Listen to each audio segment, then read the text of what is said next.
Será que o trabalhador brasileiro está na exaustão? Essa semana, o fim da escala 6 por 1 ficou em alta nos Trend Topics do Twitter, que eu recuso a chamar de XX ou qualquer outro nome que o Elon Musk queira dar.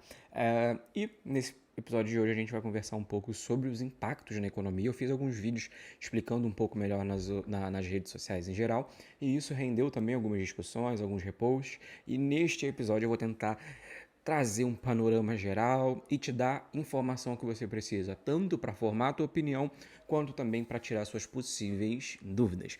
Meu nome é Presley, eu sou economista e mestre em economia, e você está no PresleyCast.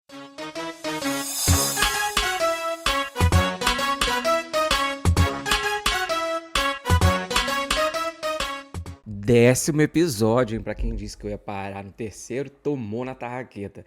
Estou aqui, ó. Vai um cafezinho? Pois é, toda semana eu tô aqui gravando. Semana passada gravei 2 episódios. Queria muito mesmo agradecer a todos vocês. O podcast está crescendo. Já fizemos até publicidade no podcast. E também está chegando em outros locais. Se você estiver assistindo pelo YouTube, se inscreva no canal, pelo amor de Deus. Eu estou aqui numa meta para tentar chegar na parte da monetização que eu ainda não consegui. Ainda tem ali, acho que tem que bater 3.000 horas. Eu estou chegando ali, sei lá, tipo, acho que estou com 1.000, alguma coisinha. Mas quem sabe, né, até o final da existência na vida na Terra, tal qual a banda Eva cantava, eu não consiga aí juntar para fazer a monetização e ganhar uns trocados ali do Google. Se você estiver assistindo pelo podcast, ouvindo por plataformas como Spotify, Apple Podcast, Deezer, outras coisas nesse sentido. Deixa suas estrelinhas, coloca lá assim, avaliar podcast, coloca 5, porque se você colocar 4, provavelmente você vai ter problemas como, sei lá, você vai estar tomando banho e o chuveiro vai queimar. E minha praga pega, tá? Mais uma vez, muito obrigado por estarem assistindo, muito obrigado por estarem também divulgando. Eu tenho visto algumas pessoas também postando, fazendo aqueles stories muito massas, eu tô adorando. Tipo, esses dias eu vi até no TikTok a pessoa falando podcasts que mudaram a minha semana. Aí tava lá eu com a minha cara feia. Eu fiquei tão feliz, gente. Isso e aqueles edits. Quando fazem de mim, eu fico todo feliz da vida. Então, muito obrigado mesmo.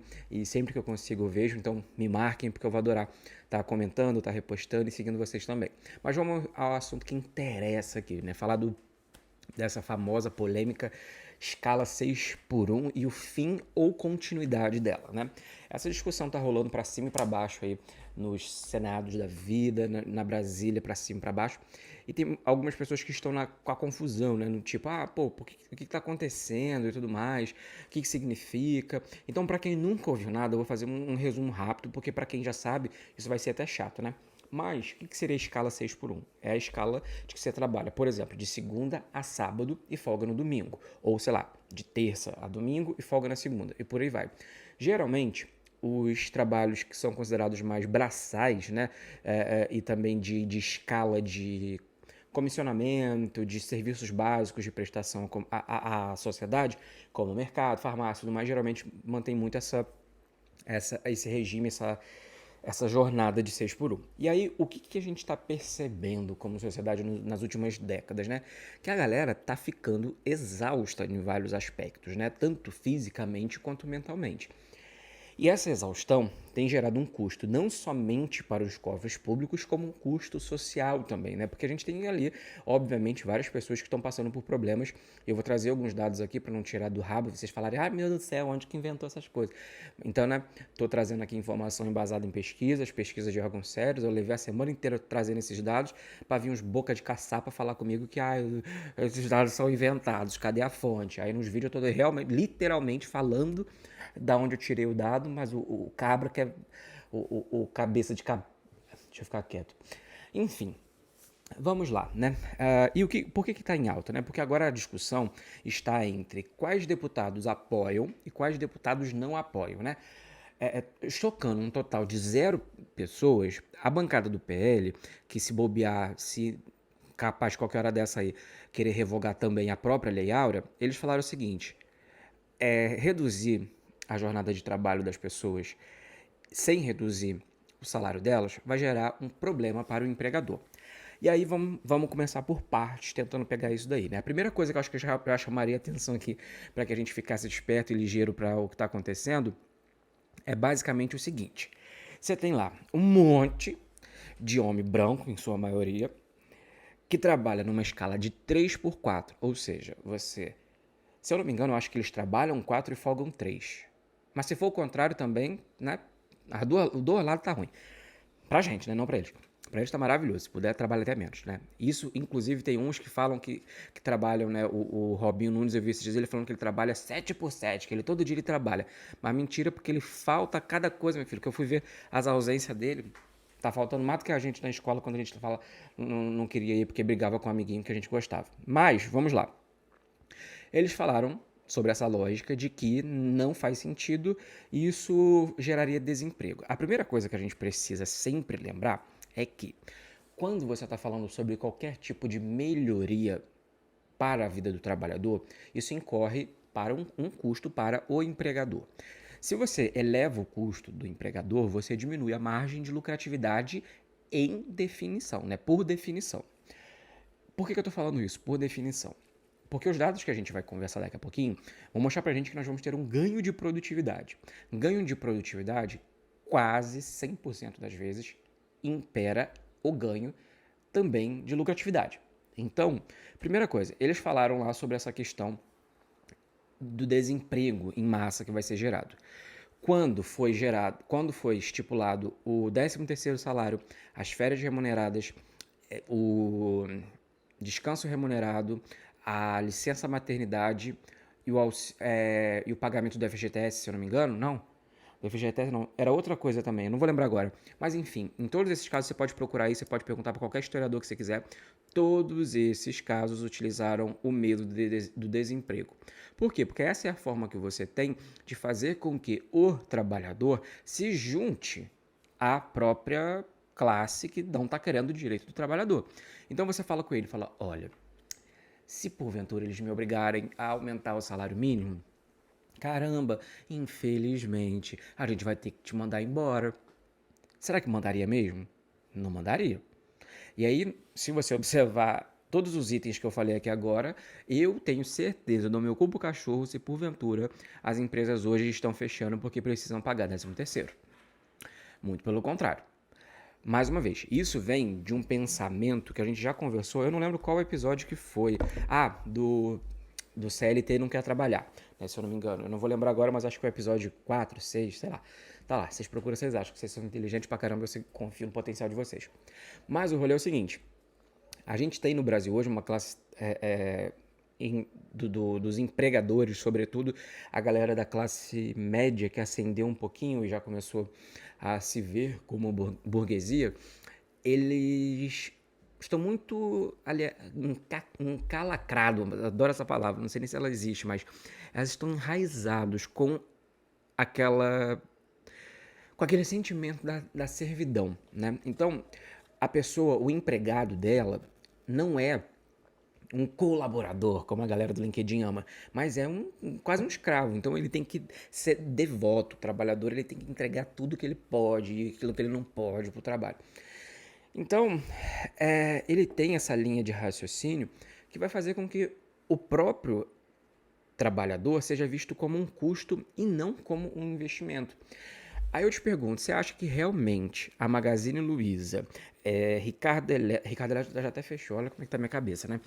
Ponto Frio, Casas Bahia ou qualquer outro tipo de empresa que você possa pensar aí, que tem uma quantidade grande de mão de obra, que não necessariamente é tão qualificada, né, tipo, e tudo mais, se essa galera conseguiria chegar onde chegou, né, se essas empresas conseguissem chegar onde chegaram, sem a ajuda de trabalhadores. E aí vem aquela ideia que a gente já conversou algumas vezes aqui sobre a mais-valia, né, que é a ideia que Marx lançou sobre você tem o seu salário, né? O que seria a mais-valia, né? Para quem está vendo no YouTube, eu vou mostrar aqui, essa caneca, né? Então, eu produzi essa caneca e eu produzo 10 canecas dessa por semana. Se eu produzo 10 canecas por essa semana, o meu salário vai ser o valor de uma caneca dessas aqui, por semana. Então, vamos supor que essa caneca aqui custaria R$100. Então, eu ganharia R$100. Essa diferença desse salário que ficaria, né, entre aspas, para o empregador, seria o que o Marx chamou de mais-valia. O que seria isso? Né? É a diferença entre aquilo que você produz e aquilo que você recebe. Então ficaram 9 canecas, teoricamente, como a mais-valia, né, que é o que foi chamado. Assim, na prática, óbvio, né, a gente precisa também reconhecer que o mundo real não é dessa forma exatamente, existem outros custos e tudo mais. Mas quando a gente leva em consideração isso, a gente precisa ver o trabalhador de uma forma um pouco mais estratégica, de forma econômica, que ele também é uma composição dos custos de produção, que são tecnologia e mão de obra, basicamente, né? Então, quando você tem capital, tecnologia e mão de obra empregada, todos esses fatores precisam ser vistos de uma forma igual. E aí que entra o perigo principal, sabe? Quando você vai para essas classe média empreendedora, você vê essa cultura muito forte da galera tendo esses problemas de acharem que estão fazendo muito. Então a pessoa paga um vale transporte, paga um vale refeição, um vale alimentação, já acha que, nossa, está mudando a vida do cara. E não é bem assim que funciona. Então, parte muito daí também essa ideia de que está sendo defendida agora, de que jogar a culpa da melhor qualidade de vida dos trabalhadores para os trabalhadores também é uma ideia de um projeto de desarticulação. Então, toda vez que você coloca esse medo em relação ao desemprego, você faz com que as pessoas acreditem e você vai mexer no ganha-pão delas, né? Então, elas serão contras. E é por isso, por exemplo, que o caso lá dos entregadores de aplicativo, os motoristas de aplicativo, todos eles acabam entrando também com essa mesma lógica de pensamento de que se porventura as empresas bilionárias tiverem que arcar com alguns custos ali que vão representar 0,0 meia dúzia de cacete para eles, no faturamento, a empresa vai embora do país, sabe? E não é bem assim que funciona, tá?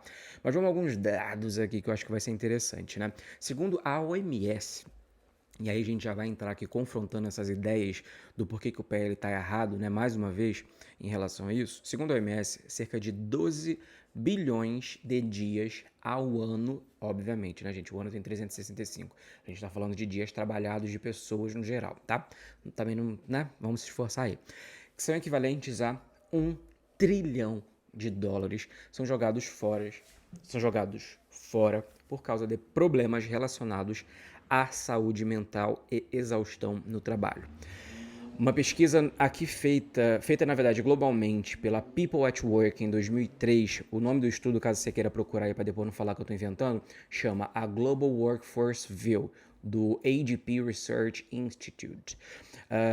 Mostrou que aqui no Brasil nós temos cerca de 67% dos trabalhadores que estão influenciados negativamente pelo estresse. Esse dado está acima da média global, que é de 60%, tá? Nas pesquisas realizadas também mostraram que 50% dos entrevistados cogitaram pedir demissão apenas não, 50% dos entrevistados cogitaram em mais de um momento no último ano pedir demissão. Obviamente, a gente está falando de saúde mental, não vou ficar repetindo o tempo inteiro aqui igual um papagaio, né? Então, tá tudo relacionado a isso. E 25% dessas pessoas que responderam essa pesquisa falaram que aumentaram o consumo de álcool, drogas e de bebidas, né? Tá ali tudo na mesma seara, por conta do estresse gerado, desencadeado pelo trabalho. Aí que a gente começa a conversar sobre esse ponto, né? Beleza, Presley, você passou aí alguns dados, realmente a população está ficando exausta, a população está ficando complicada, mas em que sentido isso vai gerar um custo social, né?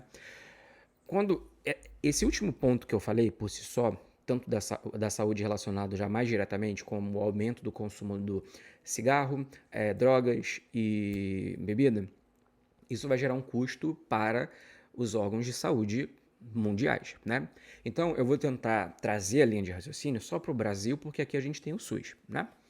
Então, pensa só, se você tem um número de pessoas aumentando o consumo de álcool ou de cigarro, você tem deterioração tanto do poder de compra delas, porque elas estão gastando agora um valor considerável do dinheiro delas com a bebida, com o cigarro, e também para os cofres públicos, porque esse valor que foi tecnicamente investido por esses funcionários vai voltar como um custo para a unidade de saúde. Porque essa pessoa ela vai voltar com uma cirrose, com um câncer, com um infarto, qualquer coisa. E ela vai desembocar na área da saúde. Então, isso gera também um custo e é por isso que é preciso, às vezes, aumentar também os impostos para quem empreende, para o lado das empresas. Porque você precisa arcar com esse custo que também é gerado. Lembra que eu falei lá atrás da mais-valia, do negócio da caneca? A história é basicamente a mesma. Quando você tem pessoas trabalhando para você, você não ganha.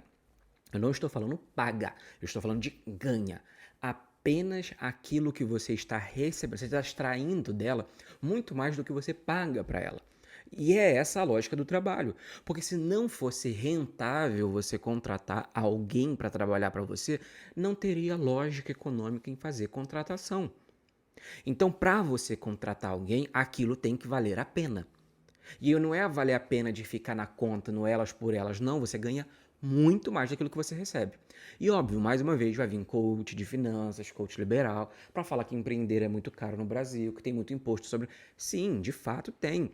Só que muitas pessoas não entendem que para você operar como empresa, você tem o Estado ali em cima, ali, ó, ordenando e coordenando tudo.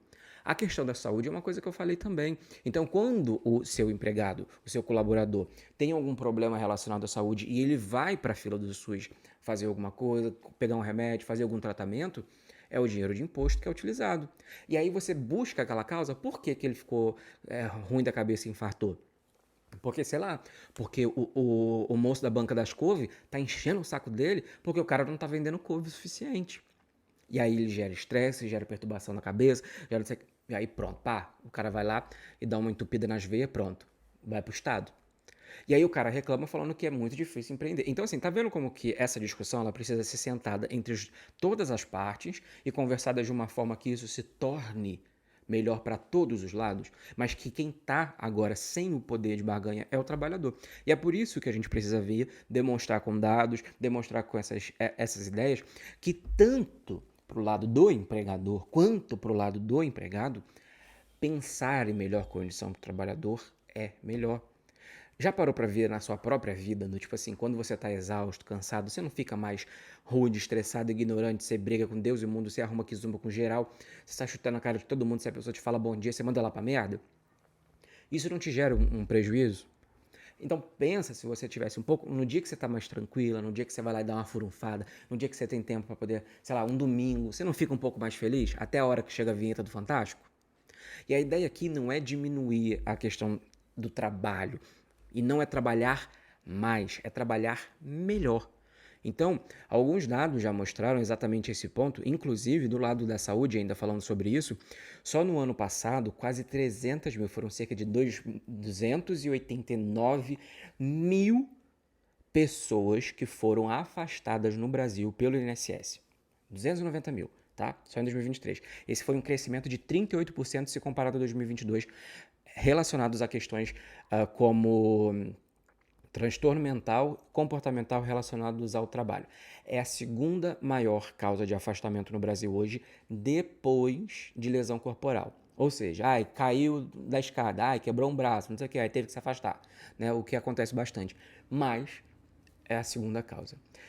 E aí eu te pergunto, se você tem uma pessoa da sua empresa, um gerente, uma pessoa da área de qualquer que seja, cara, qualquer parte dentro da empresa geralmente é importante.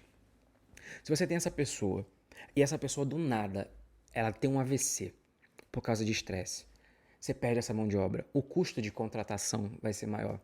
Para você ter uma pessoa que vai fazer tudo aquilo, que vai conseguir absorver em pouco tempo tudo aquilo que ela vai ser maior também. Isso que eu tô falando do lado do empresário, não tô nem falando do lado do trabalhador, porque até na segunda ordem, nessa situação hipotética aqui, a outra pessoa tá lá com a boca torta com AVC, no hospital tentando recuperar e voltar à vida, né? Então, assim, a ideia aqui é, vamos falar então, já que estão falando, vai gerar problemas, vai gerar desemprego, vamos conversar então sobre o impacto na produtividade, né? Porque aqui eu trabalho com dados, eu não tiro nada do cu igual essa galera. Teve um estudo da Organização Internacional do Trabalho e a Universidade de Stanford que mostrou que a jornada de trabalho excessiva está associada a uma queda significativa na produtividade. De acordo com essas pesquisas que foram feitas, A gente está falando aqui dos Estados Unidos, mas também vou trazer outras regiões do mundo e também das terras tupiniquins. Mas nessa pesquisa realizada, as jornadas que ficaram entre 40 e 50 horas semanais geraram queda de 30% na produtividade, limitando a eficiência, a concentração, aumentando erros operacionais. Então, sabe aquela pessoa que apertou um botão errado sem querer porque não prestou atenção e ao invés de escrever ágil que houver, escreveu ágil que ajar em uma porrada de camisa, saiu tudo errado, e aí teve que jogar as camisas fora e teve prejuízo milionário, né? Exatamente, esse que é o problema, tá bom? Aí você fala, a pessoa é burra. Não, porra, a pessoa tá só exausta, né? Se levar nessa consideração assim, todo mundo então seria burro, né? E aí, se comparado, né, o deputado do PL, Marco Feliciano, que é pastor, mas ele se mete com política, e tem gente que dá palco para essas pragas, ele falou o seguinte: nos Estados Unidos e no Japão, as pessoas, para alcançar prosperidade, elas trabalham até a exaustão. E aí, assim, a gente precisa diferenciar algumas coisas, porque esse tipo de discurso, ele está sendo completamente embasado numa política de que todo mundo da esquerda não quer trabalhar. Esquerdista é vagabundo, né? E aí vamos tentar trazer aqui um pouco do que de fato está sendo entregue como uma proposta. A redução da escala não é para que diminua o trabalho, né? Você diminuindo a jornada, você aumenta a produtividade naquele período entregue. Isso que ele falou da exaustão é simples de entender. Se você trabalha com a sua cabeça, principalmente, né? Eu não estou nem falando de exaustão física. Chega um momento que a sua cabeça para. Porque são várias coisas para fazer, são vários pontos para resolver, não sei o que, demanda, blá. Então, você tem a exaustão. Então, quando você é uma pessoa, um trabalhador, dentro de uma função, independente do cargo, independente do nível de responsabilidade, quanto mais você trabalha sem um descanso, você não consegue executar as suas funções da forma como é esperado, como elas são esperadas. Então, a partir do momento que você tem a exaustão, a gente precisa diferenciar entre qualidade e quantidade. Eu vou usar o meu exemplo, né? No episódio que eu falei sobre saúde mental e bem-estar, eu contei um pouco sobre a minha trajetória como uma pessoa que tem TAG, né, a ansiedade generalizada e o TDAH, de que a minha vida inteira eu achei que estudar mais, né, no período da graduação e do mestrado ia fazer com que eu conseguisse desenvolver mais. Só que eu não sabia que eu tinha essas limitações, né? E aí eu comecei a ter que fazer o oposto. Eu comecei a desenvolver isso antes de ter o diagnóstico, formas de estudar melhor e não estudar mais. Eu virava à noite, hoje eu sou todo fodido de estômago por causa disso, porque eu tomava café, energético, Coca-Cola, às vezes tudo junto, cápsulas de Guaraná, já tomei rebite, já tomei aqueles tônicos pequenininhos assim, tomava uns 4 por noite, já peguei remédio de tarja preta para poder tomar, para poder ficar acordado para estudar, eu já fiz todas as misturas que podia para ter uma nota boa e mesmo assim me fudia, sempre fui um aluno mediano. E aí, hoje, eu consigo entender que se eu soubesse disso naquela época, se eu soubesse tanto das minhas limitações e de que no meu formato, tanto na minha questão, continuar trabalhando, continuar estudando, na verdade, até a exaustão, não ia trazer um resultado satisfatório, eu teria feito diferente. Mas não, o que eu fazia? Ficava lá esforçando, mesmo cansado, evitava dormir e tudo mais. Então, o que o Marco Feliciano está falando, e outros também que defendem, é que quanto mais você trabalha, se você não trabalhar de uma forma inteligente, você está fazendo um trabalho burro. Você está perdendo dinheiro. E a mesma coisa, se você observar as pessoas que estão trabalhando muito durante um período e não estão tendo tempo para descansar, e note aqui que eu não estou falando que é para poder ficar coçando o saco, a xereca no sofá a semana inteira. Estou falando do descanso do ser humano mesmo, aquele que ele precisa para renovar a cabeça, para renovar a energia do corpo. Se você consegue isso, você melhora as suas condições, inclusive de geração de lucro para quem está te empregando. Então, a partir do momento que você consegue diferenciar, que olha só, a gente está falando assim, olha, porra, vamos todo mundo trabalhar melhor ao invés de trabalhar mais? Porque se for assim, então vamos parar todo mundo de usar o chat GPT, vamos parar todo mundo de usar telas, computador e vamos voltar a escrever na mão. Quando você quiser falar com alguém, não usa o WhatsApp, não. Vai lá na pessoa, conversar com ela. Não manda e-mail.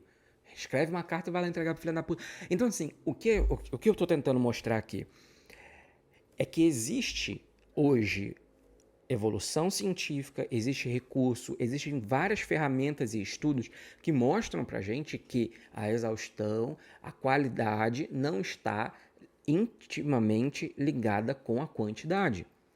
Existem trabalhos que quanto mais você fizer, quanto mais... Sim, até aquelas ideias que as pessoas falam, o esportista, né, o atleta, ele precisa praticar muito até a exaustão, até ele precisa de descanso. Porque é o corpo.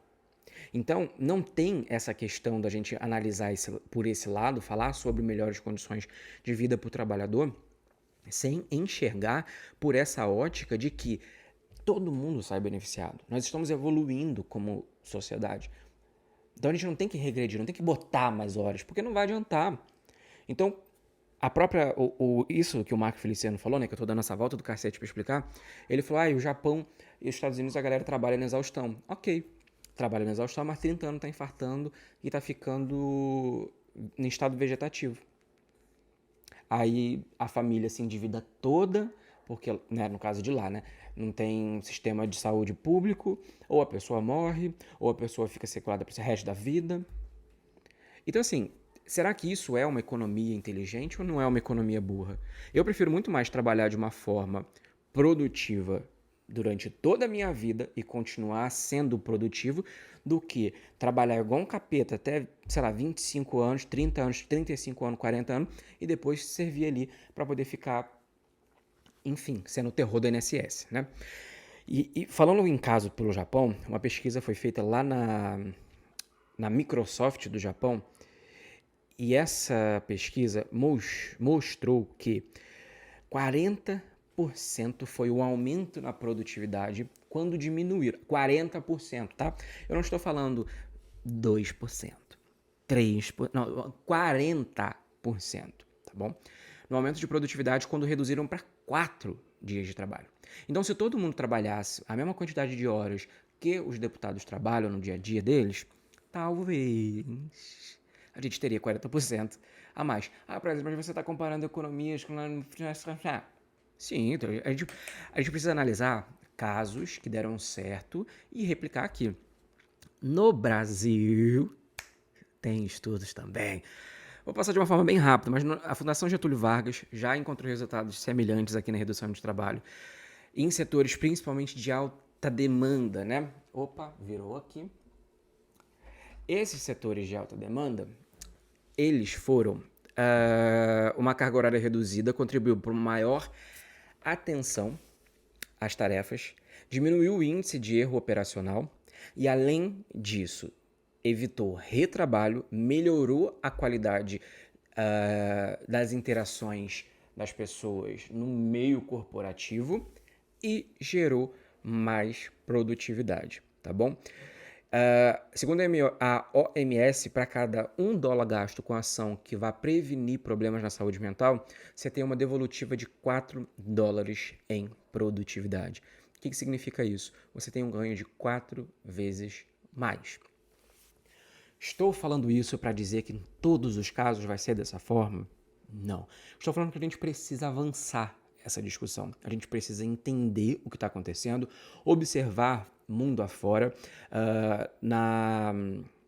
Se eu não me engano, o Ministério de Trabalho da Suécia mostrou que quando eles pegaram e adotaram jornadas jornadas semanais de trabalho de 30 horas, eles tiveram uma melhora de 75% na saúde mental, que foi indicado, né? 75% das pessoas falaram que melhoraram a sua saúde mental, tá bom? Então, assim, a gente precisa conversar sobre isso, né? Outra coisa, a OIT, né, que é a Organização Internacional do Trabalho, publicou uns dados recentemente falando que as escalas intensivas têm 25% mais chances de desenvolver transtornos psicológicos daqueles com jornadas menos extenuantes. Então, eles pegaram pessoas de trabalhos parecidos, mas com escalas maiores, utilizaram um método que eu também utilizei na minha dissertação, que é a propensão, né, por score. Então você compara pessoas mais próximas, parecidas, as características delas vão ser as mais parecidas possíveis, e uma das características que diferem é, no caso, a escala de trabalho, né? Então você faz com que aquelas pessoas se tornassem, por exemplo, como se fossem gêmeas, sabe, nesse sentido. Então elas acabam se diferenciando apenas pela nesse caso, né, nesse estudo, por causa da carga de trabalho.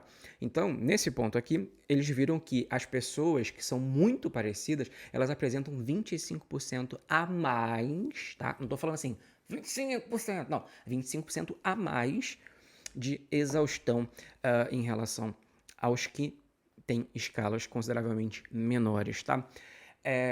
Então, para fechar essa linha de raciocínio em relação à produtividade, o que está sendo discutido e o que as pessoas estão entendendo como, né? As pessoas estão falando que os empregadores vão precisar empregar mais, vão precisar fazer custos maiores. Só que você observar, quando você aumenta a produtividade, parece que a galera tá meio que cega para isso ou tá fingindo que não tá vendo, você tem mais lucro. Então você imagina que usando o meu exemplo aqui da minha canequinha que eu falei para vocês, se eu produzir 10 canecas na semana, trabalhando 6 vezes na semana, se eu vou ter mais produtividade, um ganho de 40%, né, como ali também o outro estudo que eu já citei aqui mostrou ganho de 4 horas de produtividade, né? Ao invés de produzir 10, eu produziria, vamos colocar então no mesmo patamar de ganho de 40%, eu produziria 14. Será que com essa diferença de 4 a mais, eu já não pagaria a diferença de talvez mais um trabalhador, ou de talvez fazer melhor ali uma escala? E aí existem muitas pessoas que estão também discutindo de forma completamente válida, tá? A ideia do pequeno e do microempreendedor, que são as áreas, são os setores, na verdade, que mais empregam no Brasil hoje. Isso é uma discussão extremamente legítima, tá? Eu acho que a gente precisa sim conversar, porque também nós precisamos falar dos dois lados. Como eu falei aqui, a gente precisa ter essa conversa, sentando todo mundo junto e falando, tá, o que a gente pode fazer para a gente melhorar como sociedade? Quem emprega vai querer ganhar mais lucro, quem trabalha vai querer ganhar mais e mais qualidade de vida. Então, como é que a gente consegue chegar nesse ponto em comum, né? Então, assim, de um lado, se você tem uma desproteção das pessoas que estão contratando, que talvez não vão conseguir arcar com os possíveis, a gente não está lidando aqui com certeza de prejuízo. Mais uma vez, a gente teve esse mesmo discurso de que vai gerar desemprego em massa, de que as empresas vão quebrar, de que não sei o que lá, quando teve 13º, quando teve licença maternidade, quando teve férias remunerada e por aí vai, tá? Então, hoje o 13º, por exemplo, para o comércio é quase que, sei lá, é o socorro de muitos comércios. Porque sabe que o 13º que vai ser pago em todo o território brasileiro vai chegar, né, para quem é CLT, vai chegar, desculpa aí PJs, infelizmente não vai estar dando para poder, mas enfim, né, negociem o negócio de vocês. E aí, vai estar chegando dinheiro sendo injetado na economia, esse valor desse 13º, que é o reajuste, não é um benefício, que é um direito do trabalhador, chega na economia para ser injetado. Então, assim, entende que se você tiver, inclusive, existem vários estudos, eu não trouxe aqui de fato, mas eu já fiz um post no Instagram um bom tempo atrás e eu trouxe exatamente essas informações sobre que essa discussão também precisa estar dentro da seara de que as pessoas hoje não possuem tempo para consumir. Elas não possuem tempo para coisas que muitas pessoas vão falar que é luxo, mas tipo, sim, cultura, lazer, que é extremamente necessário, né, na vida das pessoas. Então, você imagina só, a pessoa chega trabalhando 6 por 1, ela chega na folga dela, ela só quer dormir, ela só quer descansar porque ela está exausta. Então, ela não vai num cinema, ela não vai num show, ela não vai numa feirinha que vai ter no bairro dela. Da mesma forma, ela não compra, então ela não tem consumo também da área da educação, porque geralmente ela não vai ter tempo hábil para poder fazer, eu quero fazer um curso de inglês para poder melhorar não sei o quê.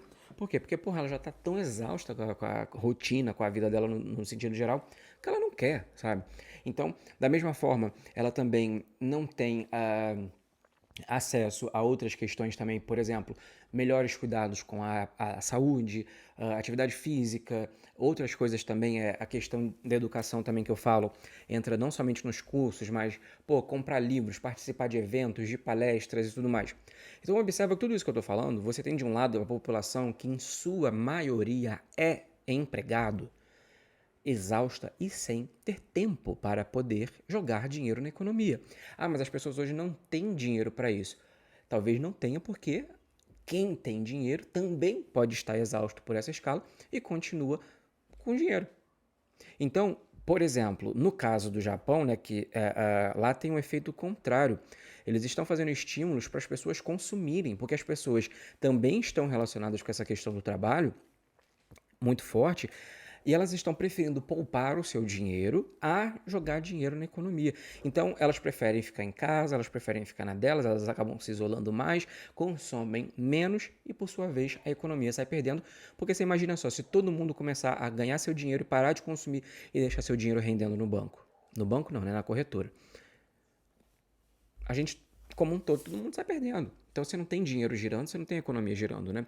Então, quando você não tem essa devolutiva também das pessoas terem tempo para viajar. Ah, por exemplo, mas aí você está falando dos casos das pessoas que têm dinheiro, mas pô, hoje eu não tenho dinheiro para isso. Mais uma vez, são realidades distintas, mas cada um com sua proporcionalidade.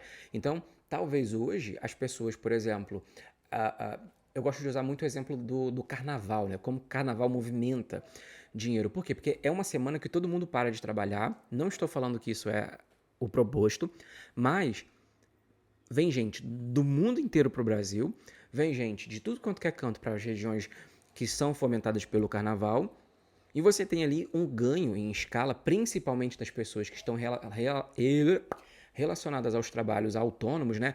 Então, é aquela moça que vai vender o latão de cerveja, a moça do lanche, a moça que vai vender caipifruta. Então, todos eles têm um impulsionamento muito forte de renda que vai ser desembocado na economia comprando na loja de vestuário da Márcia Modas, que vai comprar na Cátia Calçados, que vai comprar no sacolão do Seu Pedro e por aí vai. Então, é preciso sair desse escopo quando a gente fala de superfície, de achar que, por exemplo, você diminuir a escala do trabalhador vai gerar apenas o prejuízo sem olhar o que vem por trás. Então, essa frase ficou meio estranha, né? Sem olhar o que está vindo junto, né? Então, quando você reduz o trabalhador, deixa eu tentar pensar num ciclo aqui. Então vamos supor, você tem uma loja de sapatos, né? Então você diminui a escala de trabalho daquela pessoa, aquela pessoa, que seu vendedor, ele consegue, por exemplo, pagar para ele e para a filha fazerem um curso de inglês juntos. Que por sua vez, a professora de inglês vai ter mais dinheiro porque agora a pessoa está pagando, ela tem 2 alunos a mais. O que ela faz? Ela compra mais sapato, porque agora ela pode. Estou usando um exemplo extremamente simples e extremamente pontual, né? A para B e B para C, para tentar refletir também que a economia é esse jogo circular. Então, o dinheiro que você tem ali, ele volta para você porque ele vai ser injetado na economia. O que está acontecendo agora é o oposto. Então, a gente também tem esse problema de que as pessoas não conseguem ter tempo, além de não terem dinheiro, também por causa dessas escalas. Então, por várias vezes eu já vi as pessoas falando: eu queria fazer uma atividade física, eu queria viajar, eu queria viajar, mas eu não consigo, por exemplo, porque eu trabalho no sábado. Então, existem pessoas que vão gastar dinheiro comprando coisa, jogando jogo no Tigrinho, comprando coisas importadas, porque ela não tem tempo, por exemplo, para, sei lá, pegar um final de semana e conhecer a cidade do lado, mesmo que aquilo vá consumir uma parte considerável do salário, mas é uma coisa que ela consegue fazer se adequando, sabe? Então, óbvio, a gente não está falando aqui de casos extremos, das pessoas que trabalham e estão com dinheiro ali extremamente contadinho. Então, essas pessoas realmente, a falta de consumo delas não é apenas por falta de tempo, também é questão financeira. E, mais uma vez, volto e retomo falar. Quando você tem mais pessoas consumindo, a atividade econômica aumenta e dessa forma esse dinheiro vai sendo entregue na mão de outras pessoas também. Você tem essa circulação. Enfim, eu acho que eu trouxe dados interessantes aqui, já conversei bastante sobre esse ponto. Eu acho que os dois lados precisam chegar nesse patamar e acho que o principal aqui é continuar fazendo a força nas redes sociais que as pessoas estão fazendo. Então, você apoiar os movimentos de acordo com aquilo que você acredita, eu acho que é extremamente importante. Como eu falei, a minha visão é de que sim, essa escala, ela não é uma escala produtiva a longo prazo, se você analisar não somente por cima, mas você aprofundar, e é por isso que a gente precisa desses estudos, é por isso que a gente precisa se embasar em dados, experiências internacionais, porque se você ficar apenas atrelado a essa capa de, não, vai reduzir, então vai gerar desemprego. Realmente, se a conta fosse simples dessa forma, tudo bem, a gente até entenderia, mas não é. Então, de um lado, você tem a redução da jornada de trabalho, mas você tem aumento de produtividade que, por sua vez, indica aumento de lucro. Então, também vem do outro lado, fazer o quê? Essa pressão, de um lado, para os deputados, principalmente os deputados que vocês votaram. Então, vai na DM do cara, vai nos comentários do cara, vai lá e comenta, fala assim, pô, e aí, votei em você, por mais que ele não seja, sei lá, tipo, do PT, enfim, do PSOL ou de qualquer outra coisa, chega lá e comenta, fala assim, pô, votei em você aí. E aí, o que você acha sobre? Não vai se posicionar? Você é a favor? Você é contra? Porque a discussão do fim da escala 6x1, ela está aumentando bastante, majoritariamente por causa da adesão das pessoas em enxergar o que está acontecendo e também da pressão. Né? As pessoas estão jogando nas redes sociais, falando com os deputados, e os deputados estão tomando ciência daquilo, inclusive, até porque se eles se esquivarem, eles não se reelegem, né? Então eles precisam também conversar com a população dessa forma. Então essa é uma forma que a gente tem também, né, de falar sobre isso, inclusive para debater também auxílio para as pequenas e microempresas que na hora de aderir a essa nova modalidade, óbvio, se ela for aprovada, que elas também tenham esse apoio, tanto na questão no apoio educacional, na gestão dos seus negócios, como também apoio financeiro se precisarem. E aí vem a questão da política pública de apoio. E é por isso que a gente precisa estar assim com quem está governando. Porque senão, do contrário, se ficar só uma coisa, realmente vai ser um projeto que pode dar muito errado. Então, a experiência como um todo no exterior tem mostrado para a gente que pode sim ser muito interessante. Pesquisas aqui dentro também mostraram o mesmo resultado. Agora, não adianta nada também a gente simplesmente fazer isso, reduz e vamos ver o que vai acontecer. Não, precisa ter pesquisa, precisa ter acompanhamento, precisa ter base, precisa ter suporte das políticas públicas para ajudar também nisso. Até porque todo mundo sai ganhando. Todo mundo sai ganhando. O lado dos empresários, o lado das pessoas que vão trabalhar, inclusive das pessoas que estão até mesmo desempregadas, porque isso pode gerar também aumento na empregabilidade. Enfim, fico por aqui. Espero que tenham gostado desse episódio. Mais uma vez, deixa aqui seu comentário, eu vou adorar ouvir, ler, enfim, aquilo que você achou. Se você concorda, se você não concorda, também quero ouvir a sua opinião. Mais uma vez, se você estiver no Spotify, na Apple, no Deezer, siga o podcast, porque assim você ajuda a fazer com que ele seja entregue para outras pessoas, que ele chegue mais adiante. Se você estiver no YouTube, deixa o seu likezinho, se inscreva também no canal e compartilha. Vou fazer esse pedido para você, compartilha pelo menos com uma pessoazinha. Pega e fala, pô, olha só esse podcast aqui desse cara, maneiro, ele é economista, ele fala para pessoas reais, ele fala um palavrão, fala uma coisa ali, mas ele é maneiro, ele é gente boa. Faz uma limpa ali no que ele fala, mas percebe ali, olha, o supra-sumo, pra tu ver se não é bacana. Assim você ajuda esse projeto tanto a crescer, você ajuda o meu trabalho e você ajuda também outras pessoas, porque afinal de contas, o meu propósito principal aqui é ajudar as pessoas, trazer informação de qualidade, combater a desinformação e fazer com que as pessoas melhorem a sua vida, a sua qualidade de vida, através de conhecimento de economia, finanças e muito mais. Beijo no coração, te vejo no próximo episódio.